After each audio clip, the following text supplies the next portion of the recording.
Hi friends, எல்லாரும் எப்படி இருக்கீங்க? நாங்கள் நல்லாயிருக்கோம். இதான் ஃபர்ஸ்ட் டைம் என்னோடய சேனலை பார்க்குறீங்கன்னா சப்ஸ்கிரைப் பண்ணிவிட்டு பாருங்கள். பக்கத்தில் உள்ள பெல் ஐக்கான் ஆன் பண்ணி வச்சுக்கோங்க. அப்போ தான் நான் போடுற வீடியோஸ் உங்களுக்கு ரெகுலராக வரும். இன்றைக்கி என்ன நம்ம விலாக் பார்க்க போகிறோம் அப்படின்னா, இன்றைக்கி பாப்பாவுக்கு வேக்சினேஷன் டே இருக்குது. அது மட்டும் இல்லாமல் வீடியோவை ஸ்கிப் பண்ணாமல் பாருங்கள். தடுப்பூசி போட்டால் அவங்கள எப்படி ஈஸியாக ஹேண்டில் பண்ணி கேர் பண்ணலாம் அப்படின்ற எனக்கு தெரிஞ்ச டிப்ஸையுமே நான் 1-2 சொல்லியிருப்பேன். ஸோ வாங்க வீடியோக்குள்ளே போகலாம். மார்னிங்கே எழுந்து சாப்பாடு தான் ரெடி பண்ணிகிட்ருக்கேன். ஏன்னா போயிட்டு நம்ம சாப்பிட்ணும் இல்லையா வீட்டில். அதனால் மார்னிங்கே குக் பண்ணி வச்சுட்டு போனால் சாப்பிடும் போது ஈஸியாக இருக்குன்றதுனால ஒரு சைடு சாப்பாடு வச்சுருந்தேன், ஒரு சைடு அவரைக்காய் குழம்பு கொதிச்சுட்டு இருந்துச்சு. அடுத்து இது கேப்சிகம் சட்னி மார்னிங் டிஃபனுக்கு பண்ணலாம் அப்படின்னு சொல்லிட்டு அது சைட் பை சைடு ரெடி பண்ணிகிட்ருக்கேன். மார்னிங் டிஃபனுக்கு தோசை தான் ஊற்றலான்னு பிளான் பண்ணியிருந்தேன்.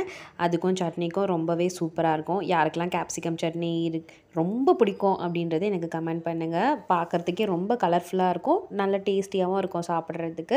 ஸோ நான் அப்பப்போ எனக்கு தோணும் போதெல்லாம் கேப்சிகம் சட்னி பண்ணுவேன். அது மட்டும் இல்லாமல் முறுவலாக தோசை சுட்டு இது தொட்டு சாப்பிடும் போது நல்லா டேஸ்டியாகவும் இருக்கும்.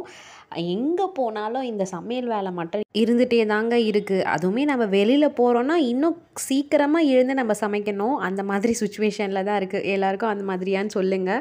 ஸோ ஒரு வழியாக சமைச்சு முடிச்சுட்டு நான் கிளம்பிட்டேங்க. மார்னிங் பிரேக்ஃபாஸ்ட்டுமே சாப்பிட்டுட்டோம், தோசையும் சட்னியும். மதியானம் ஹாஸ்பிட்டல் போயிட்டு லஞ்சுமே ப்ரிப்பேராக இருக்குது. இப்போ ஹாஸ்பிட்டலுக்கு வந்தாச்சு. பாப்பாவுக்கு இது செகண்ட் இயர் வேக்சின் நாங்கள் போட போகிறோம். 2வது வயசு தடுப்பூசி. நாங்கள் ரெகுலராக அவளுக்கு இங்கே ஃபாலோ பண்ணுறதுனால ஒரே ஹாஸ்பிட்டல் தான் ஃபாலோ பண்ணிகிட்ருக்கோம் ஸ்டார்டிங்லேருந்து இப்போ வரைக்கும். எந்த ஹாஸ்பிட்டல் நாங்கள் போகிறோம் அப்படின்றது உங்களுக்கு தெரியணும் அப்படின்னா கண்டிப்பாக எனக்கு கமெண்ட் பண்ணுங்கள். ஹைதராபாத்தில் இது எங்களுக்கு ரொம்ப பிடிச்ச ஹாஸ்பிட்டல். அது மட்டும் இல்லாமல் நான் ரெகுலராக பாப்பாவுக்கு இப்போது ரெகுலராக இங்கே தான் வேக்சின் அவளுக்கு நான் போட்டுட்ருக்கேன். ரொம்ப ஸ்வீட் அண்ட் கைண்டாக இருப்பாங்க இங்கே உள்ள டாக்டர்ஸு நர்சஸ் எல்லாருமே. உங்களுக்கு தேவைப்பட்டால் கேளுங்க, எந்த லொக்கேஷன் எந்த ஹாஸ்பிட்டல் அப்படின்றத நான் கண்டிப்பாக ஷேர் பண்ணுறேன்.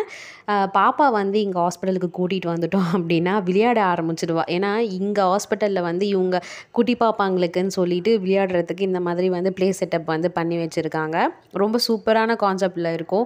ஸோ அவங்கள நம்ம ஈஸியாக சமாளிச்சிடலான்னா பார்த்துக்கங்களேன். ஏன்னா விளையாட விட்டுட்டோம் அப்படின்னா அவங்க பாட்டுன்னு விளையாடிட்டு இருப்பாங்க. ஸோ இங்கே ஓரளவுக்கு என்னால் ஹேண்டில் பண்ண முடியும் அவளை. ஒரு திங்ஸ்லேயே உட்காந்து ப்ளே பண்ணிகிட்டே இருந்தா. ஹஸ்பண்ட் அவளை பிடிச்சிட்டே இருந்தாங்க. நான் ஆல்ரெடி அப்பாயின்மெண்ட் புக் பண்ணி வச்சுருந்தேன் வேக்சின்னு சொல்லிட்டு. ஸோ அதனால் எனக்கு ரொம்பவே ஈஸியாக இருந்தது. நம்ம போயிட்டு அமௌண்ட் மட்டும் பே பண்ணால் போதும். அப்பாயின்மெண்ட் எந்த டைமிங்குன்னு சொல்லிட்டு அங்கே ஃபிக்ஸ் பண்ணி வச்சுருவாங்க. பாப்பா எங்களுக்கு கரெக்டாக நான் மார்னிங்கே புக் பண்ணிட்டதுனால டாக்டர்ஸ் அப்போ வரல. ஸோ அதனால் கொஞ்சம் நேரம் வெயிட் பண்ண சொன்னாங்க. ஒரு 10 to 15 minutes வெயிட் பண்ணியிருப்போம். அந்த கேப்பில் பாப்பாவை விளையாடிட்டு இருந்தா. விளையாடி முடிச்சுட்டு அதுக்கப்புறமா வேக்சின் கூட்டிகிட்டு போயிருந்தோம். வேக்சின் போட்டுட்டு அவள் எப்படி ரியாக்ட் பண்ணா அப்படின்றதெல்லாம் நான் ஷூட் பண்ணல. ஏன்னா கொஞ்சம் வேக்சின் போடும்போது தடுப்பூசி போடும்போது கண்டிப்பாக எல்லா குழந்தைங்களும் அழதான் செய்வாங்க. ஸோ அதனால் அவளை எப்படி நாங்கள் சமாதானப்படுத்துவோம் அப்படின்னா, வேக்சின் போட்டுட்டு நான் என்ன பண்ணுவேன்னா ஃபஸ்ட்டு ஃபீடிங் பாட்டிலில் எப்பயுமே மில்க் எடுத்துகிட்டு போயிடுவேன். இது நான் ஸ்டார்டிங்லேருந்து இப்போ வரைக்கும் ஃபாலோ பண்ணுற ஒரு விஷயந்தான். தடுப்பூசி போட்டுட்டு அவங்களுக்கு கொஞ்சம் அழுதுகிட்டே இருப்பாங்க. அவங்கள நம்மளால் சமாளிக்க முடியாது இல்லையா. ஸோ என்ன பண்ணணும் அப்படின்னா, பாட்டிலில் நான் எப்பயுமே மில்க் இங்கேருந்து வீட்டிலேருந்து காய்ச்சி கொண்டு போவேன். தடுப்பூசி போட்டு முடித்ததுக்கப்புறமா அவளை சமாதானப்படுத்துறதுக்காக பால் கொடுப்பேன். பால் கொடுத்ததுக்கப்புறமா அவள் கொஞ்சம் ரிலாக்ஸேஷன் ஆன மாதிரி இருப்பாள். அப்புறம் இப்போ இந்த மாதிரி ஹஸ்பண்டு தோளில் போட்டு கூட்டிட்டு போகிறாரு பார்த்தீங்களா, அந்த மாதிரி கொஞ்சம் போல் அப்படியே நடப்போம். நடந்துட்டு கொஞ்சம் தூரம் அவளை சமாதானப்படுத்திட்டோம் அப்படின்னா அவள் அழுகிறத நிப்பாட்டிடுவா டோட்டலாகவே. இந்த ஒரு சில குழந்தைங்களாம் ரொம்ப நச்சரிச்ச மாதிரி பண்ணிகிட்டு இருப்பாங்க தடுப்பூசிலாம் போட்டால். முடிஞ்ச அளவுக்கு அவங்களுக்கு ஃபீடிங் பண்ணிவிட்டு கொஞ்சம் சமாதானப்படுத்திட்டு அதுக்கப்புறமா வீட்டுக்கு கூட்டிகிட்டு வாங்க, அவங்க நார்மல் ஆகிடுவாங்க. இப்போது நாங்கள் வீட்டுக்கு வந்தாச்சுங்க. ஆக்சுவலாக என்ன ஒரு பெரிய ட்விஸ்ட் அப்படின்னா, பாப்பாவுக்கு வந்து வேக்சினும் பார்த்துட்டு அடுத்து எனக்கு வந்து ஐ செக்கப் வந்து பண்ணலாம் அப்படின்னு தான் வந்து நாங்கள் பிளான் பண்ணி கொண்டு போயிருந்தோம். ஆக்சுவலாக நான் வந்து எப்பயுமே எக்ஸ்ட்ரா அமௌண்ட்டு தான் கொண்டு போவேன். ஆனால் அந்த அமௌண்ட்டையும் மீறி நேற்று வந்து வேக்சினுக்கு வந்து கொஞ்சம் செலவாயிடுச்சு. ஏன்னா வந்து அவளுக்கு வந்து எக்ஸ்ட்ரா ஒரு வேக்சினை வந்து டாக்டர் வந்து ரெஃபர் பண்ணாங்க. ஸோ அது வந்து அவங்க ரெஃபர் பண்ணுவாங்கன்னு நாங்கள் நினச்சே பார்க்கல. சேட்டில் எப்படி இருக்கோ அது மாதிரி தான் இருக்கும்னு நாங்கள் நினச்சிட்டு போயிருந்தோம். ஆனால் அங்கே போனோடனே டாக்டர் வந்து எக்ஸ்ட்ரா ஒரு வேக்சின் வந்து நீங்கள் போட்டால் ரொம்ப நல்லது அப்படின்னு சொல்லவே, நான் எடுத்துகிட்டு போன அமௌண்ட்டு வந்து நான் எப்பயுமே எக்ஸ்ட்ரா எடுத்துகிட்டு போவேன். ஸோ அதையுமே மீறி செலவாயிடுச்சு நேற்று. அதனால் வந்து காசு பத்தாமல் போயிடுச்சு. அதனால் எனக்கு வந்து ஹை செக்கப் பண்ண முடியலை. கிட்டத்தட்ட எனக்கு வந்து கிளாஸஸ் மாற்றியே வந்து 5 இயர்ஸ் கிட்ட ஆகிடுச்சுன்னா பார்த்துக்கங்களேன். நான் அந்த 5 இயர்ஸையுமே வந்து நல்ல ஃபைபர், நல்ல ஸ்ட்ராங்கான அன்பிரேக்கபிள் ஃபைபர் வந்து போட்டிருந்தேன் ஸ்பெட்ஸுக்கு. அது வந்து போட்டதுனால தான் எனக்கு வந்து அவ்வளோ யூஸ்ஃபுல்லாக இந்த 5 இயர்ஸ் வந்து நான் கொண்டு போயிருந்தேன். ஒரே பவரை தான் நான் மெயின்டெயின் பண்ணியிருந்தேன். இப்போது வந்து கொஞ்ச நாளாக வந்து பார்க்கணுன்னு ரிவ்யூ எப்படி இருக்குது, என்னுடைய ஹை வந்து செக்கப் பண்ணி பார்க்கணுன்னு ரொம்ப நாளாக நானும் ஆஃப்டர் டெலிவரி அப்புறமா பார்க்குறேங்க.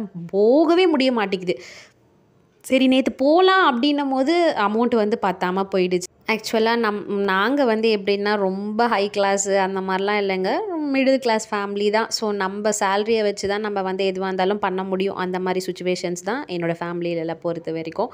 ஸோ நான் எப்படி ஹேண்டில் பண்ணலாம் அப்படின்னு யோசித்தேன் அப்படின்னா, சரி பரவாயில்ல, இப்போதைக்கு நம்ம கையில் அமௌண்ட் இல்லை, பரவாயில்ல, இருந்தாலும் நம்ம ப்ராக்டிக்கலாக யோசிக்கணும்னு சொல்லிவிட்டு நான் வந்து ஒரு 5 மந்த்ஸாக இந்த உண்டியலை வந்து சேமிச்சுட்டு வந்தேன். கண்டிப்பாக நான் வந்து அது வந்து ஒரு பொருளாக தான் எடுப்பேன் எப்பயுமே நான் சேவ் பண்ணுறத. ஆனால் நேற்று அன்ஃபார்ச்சுனேட்லி கையில் அமௌண்ட் இல்லாததுனால இனி பட்ஜெட்டுமே வந்து என்னால் கரெக்டாக பண்ண முடியாது. நான் வந்து ஏதாவது எடுத்து பண்ணனாலும். ஸோ அது வந்து முடியாத பட்சத்தில் நான் வந்து ஓகே பரவாயில்லை, 5 மந்த் என்னோடய சேவிங்ஸை வந்து ஓப்பன் பண்ணி அதுக்கப்புறமா ஹாஸ்பிட்டல் போய் எனக்குமே கிளாஸஸ் எல்லாமே மாற்றிட்டு ஹை செக்கப் நல்லபடியாக முடிச்சுட்டு வந்தோம்.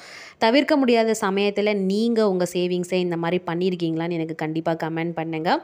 ஏன்னா நான் வந்து ஒரு பொருளாக எடுக்கணும்னு நினச்சேன். ஆனால் அது முடியாமல் போயிடுச்சு. இருந்தாலும் பரவாயில்ல, ப்ராக்டிக்கலாக யோசித்து பட்ஜெட்டை வந்து ஹேண்டில் பண்ணணுன்றதுனால நேற்று வந்து ஒரு ட்விஸ்ட்டாக வந்து இது நடந்துச்சு.